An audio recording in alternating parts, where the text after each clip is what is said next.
ፊልሙ የሚጀምረው አነስ ባለች አፓርትመንት ውስጥ ጃንያ የምትባል እናት አሪያ ከምትባል ታማሚ ልጇ ጋር ተኝተው ነበር። አሪያ ከጎረቤት ሲሰማ የነበረው የሙዚቃ ድምጽ በጣም ረብሿት ሴት አድርጋ ነበር። ጠዋት ላይ ጃንያ አሪያን ካጠበቻት በኋላ በሰራችው የሳይንስ ፕሮጀክት እንዳትጫወት ለአሪያ ትነግራታለች።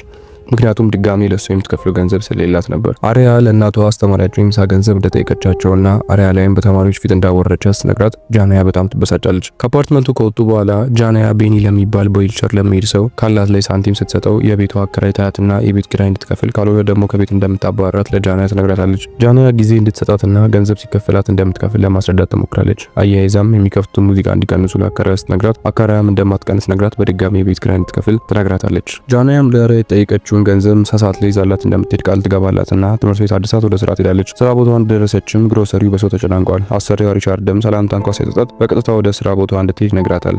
በምትራመድበት ሰዓትም ሪቻርድና እዛ ያሉት ሰዎች በሙሉ ይጮውባታል። በመቀጠል አንድ ደንበኛ በቤኔፊት ካርድ የማይፈቀድ ዕቃ ስትገዛ ጃንያ ረጋ ብላ እንደማይፈቀድ ስትነግራት ሴትዮዋም ጃንያ ላይ ትጮውባታለች። ይዋስ ብሎ የሴትዮዋ ባል የያዘውን ውሃ ይደፋባታል። ጃንያን በትዕግስት ታልፏለች። ሪቻርድም ሰው እንዳያንሸራትት ቶሎ ብላ እንድታጸዳው ይነግራታል። ሞልያ ለማምጣትም ወደ ሌላ ክፍል ስትሄድ ጓደኛዋ ትከተላት ትሄድና በደረሰባት ነገር በጣም እንዳዘነች ገልጻ ለጃንያ የተወሰነ ገንዘብ ልትሰጣት ስትሞክር ምስኪናዋ ጃንያም ሁለቱም ዛሬ እንደሚከፈላቸው ገልጻ አልቀበልም ትላለች። በዚህ ሰዓት ጃንያ ከትምህርት ቤት ይደወልላትና ልጇ የምሳ ገንዘብ እንዳልያዘች እንዲሁም አካላዊ ጠባሳ ማየታቸውን ሲነግሯት መጸዳጃ ቤት ወድቃ እንደሆነ ትነግራቸዋለች። በዚህ ጊዜ ሪቻርድ ሳታስበው ይመጣና በቁጣ ወደ ስራ እንድትመለስ ይነግራታል። ጃንያም ያጋጠማትን ችግር በመናገር 30 ደቂቃ እንድትሰጣትና ልጇ ጋር ደርሳ እንድትመጣ ጠይቀዋለች። አሁን ጃንያ በፍጥነት ወደ ኤቲኤም ቦታ ሄዳ ገንዘብ ለማውጣት ስትሞክር ከተፈቀደው መጠን በታች በመጠየቋ እምቢ ይላታል።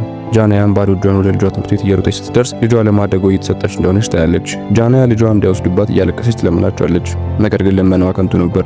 ልጇን ይዘዋት ሄዱ። ጃንያ አሁን ምን ማድረግ እንዳለባት ግራ ገብቷት ቆማለች። በመጨረሻም ጃንያ ወደ ስራ ቦታ እየሄደች ባለበት ሰዓት ላይ የልጇ ሀሳብ ያስጨንቃትና ሳታስበው ከአንድ መኪና ጋር ትጋጫለች። ሰውየውን በመናደድ የያዘውን መጠጥ ይወረውርባታል። ነገር ግን በዚህም አላበቃም። መኪናዋን ተከታትሎ በመጀት አስፋልት ላይ ያስቆማታል። ጃንያም ከመኪና ወጥታ ለማስተካከል እየሞከረች ባለበት ሰዓት ላይ አንድ ሴት ትራፊክ ትመጣና የጃንያን መንጃ ፍቃድ ትጠይቃታለች።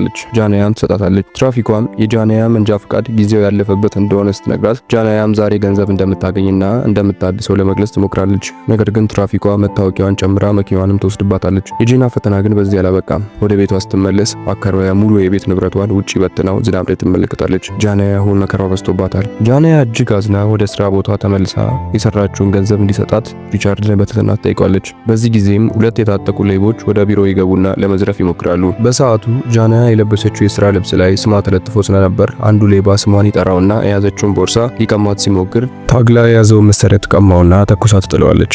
ሌላኛው ሌባ ደግሞ ሮጦ ያመልጣል። ከዚህ ትዕይንት በኋላ ሪቻርድ ሌባውን የጃንያን ስም ሲጠራ ስለነበር ሌቦቹን ያመጣቻቸው ጃንያ እንደሆነች አስቦ ፖሊስ ጋር መደወል ሲጀምር ጃንያ አንድ ውሳኔ ትወስናለች። ሰውየውንም ተኩሳ ትገለዋለች። ከዚያም ቢሮ የነበረውን ቼክ ይዛ በመሮጥ ወደ ባንክ ትሄዳለች። ነገር ግን ባንኩ ተዘግቶ ነበር። እንደምንም ለምና ትገባና ወደ አንዷ ሰራተኛ ጋር ትሄዳለች። ሰራተኛዋም አገልግሎት ለመስጠት የጃንያ መታወቂያ እንደሚያስፈልጋት ትነግራታለች። ጃንያም ከዚህ ቀደም የተፈጠረውን ችግር ስታስረዳት ሰራተኛዋ አገልግሎት እንደማትሰጥ ትነግራታለች። ጃንያ አሁንም አንድ ውሳኔ ወሰነች። መሳሪያዋን አውጥታ ታሳያትና ገንዘቡን እንድትሰጣት ትጠይቃታለች። በዚህ ጊዜ ሰራተኛዋ የአደጋ ጊዜ ደውሉን ትነካዋለች።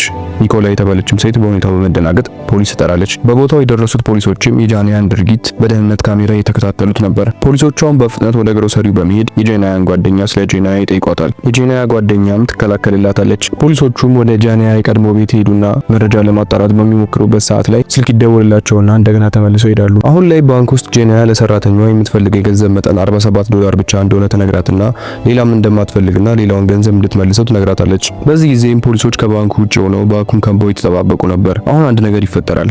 አንድ ሰው የጂናን ታግሎ መሳሪያዋን ለማስጣል ሲሞክር ድንገት ወደ ላይ ተተኩሳለች። ሰውየውም በድንጋጤ ከባንኩ ይወጣል። በዚህ ምክንያትም ውስጥ ያሉት ሰዎች እጅግ ይደነግጣሉ። ጂና ባንክ ውስጥ በጩኸት ገንዘብ እንዲሰጧት እየጠየቀች ባለበት ሰዓት ላይ ስለ እርሷ እየተዘገበ እንደሆነ በቲቪ ታያለች። ከቆይታዎች በኋላ ከጃንያ ጋር ለመደራደር በልዩ መኪና የፖሊስ አባላት ይመጣሉ።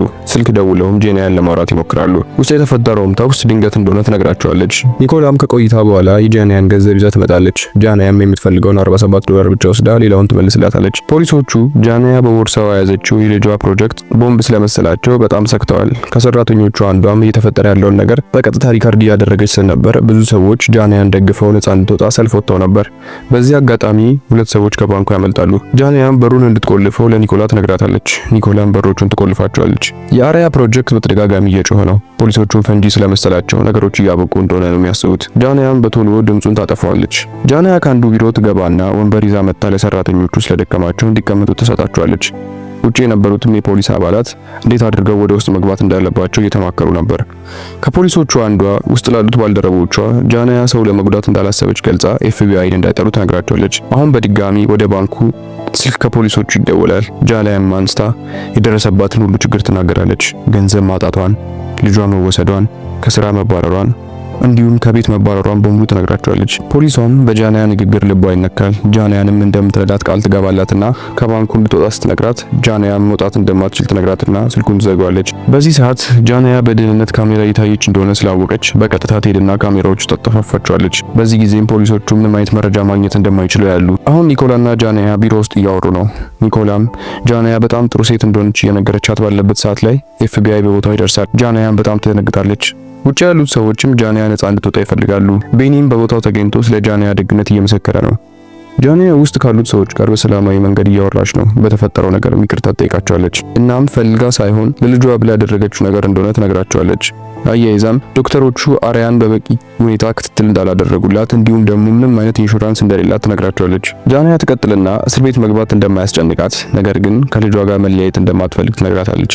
በዚህ ጊዜም ኒኮላ አርያን እንደምትንከባከብላትና በእስር ቤትም እየመጣች አርያን ይዛት እንደምትጎበኛት ለጃንያ ቃል ትገባላታለች።